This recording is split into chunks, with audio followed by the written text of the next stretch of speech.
Welcome back. In this chapter, we cover creating your sales funnel. What's a sales funnel? A sales funnel is a follow-up sequence that upgrades your product offers. It's designed to maximize the amount of income you can earn from the customers on your site.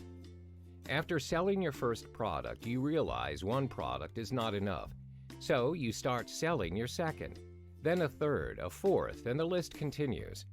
If you think this is considered too much, just remember new mobile phones and cars are released every year. Demand is in abundance. If you don't come up with a proper business plan for the upgrade, others will grab the opportunity away from you. Strategizing is key, so you must have a sales funnel. So, what makes a good sales funnel? It's difficult to profit from selling just the front-end product. That's why every front end comes with an upsell to earn extra revenue and profits. The real money lies in the back end, and it makes more than your front end offers. This is how internet marketers do six-figure launches. The first level of your funnel is called the low-ticket offer. The price in this level is between $7 and $50. This explains why most front-end offers are mostly low-ticket offers. Its real purpose is to generate buyer leads. This allows prospects to trust you enough to part with their money and spend it on your products. You even get to separate real buyers from the rest of the freebie seekers. Examples of low-ticket offers are ebooks, special reports, or basic training courses. The second level is the middle ticket offer. The price range in this level is slightly higher than the previous one, which is between $97 and $197. Middle ticket offers are best suited as immediate upsells to your front-end offers. Examples of the offers are upgrades, videos, templates, and even membership sites. The third funnel is one of our favorites, and it's called the high ticket offer. The price range for this offer lands within $297 to $497. This is where the real money lies. It's much easier to make a significant amount of money by selling your higher ticket items. As an example, you need to make at least 42 sales at $7 to make just one $279 sale. You can group products and sell them as bundled packages, platinum membership, group coaching, seminar tickets, and licensing deals. What comes after this is your ultra-high ticket. The great thing about this level is the unlimited price range you can offer. Starting from your higher ticket offer, it can go up to $997 to $100,000 and above. Examples of your ultra-high ticket offers include private coaching workshops and even exclusive licensing deals. This level leads up to the final part of sales funnel, providing longevity to your business.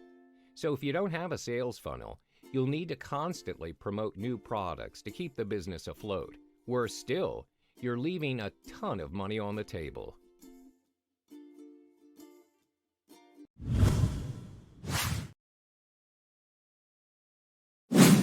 In this module, I'll show you how to flood your inbox with crazy amounts of sales using joint venture partnerships, or JV. In every business model, especially one related to product launches, you need to leverage off promoters. In other words, a JV. A JV is a deal between product vendors or creators and the affiliate to promote a product in exchange for a commission. So, unlike traditional agreements, JV partners may enjoy several special privileges, like higher commission payout, early review access, and a degree of influence over your offer and product launches. So why should you consider having a JV to promote your launches and products? Well, which of these two offers more leverage? Scenario 1, you promote using 100% of your efforts, or Scenario 2, 1% of 100 people's efforts as they promote your product simultaneously throughout your product launch period. It's a lot better to have an army of affiliates promoting your product because you get a lot more leverage for less effort. Now that you've seen its potential, there are 5 top things to avoid in striking a potential JV partner. The first thing to do is not to approach a potential JV partner whenever he is busy. Sounds like a no-brainer, but you'd be surprised by how many product vendors annoy the heck out of a busy JV affiliate with multiple direct messages.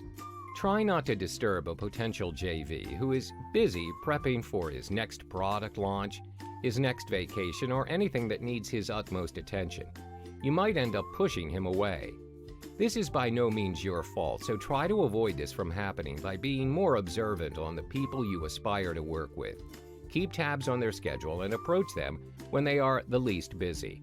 The second important don't is to not invite your JV partner on a very short notice. If you have a product launch coming up soon, never give a notice of invitation on the very last minute.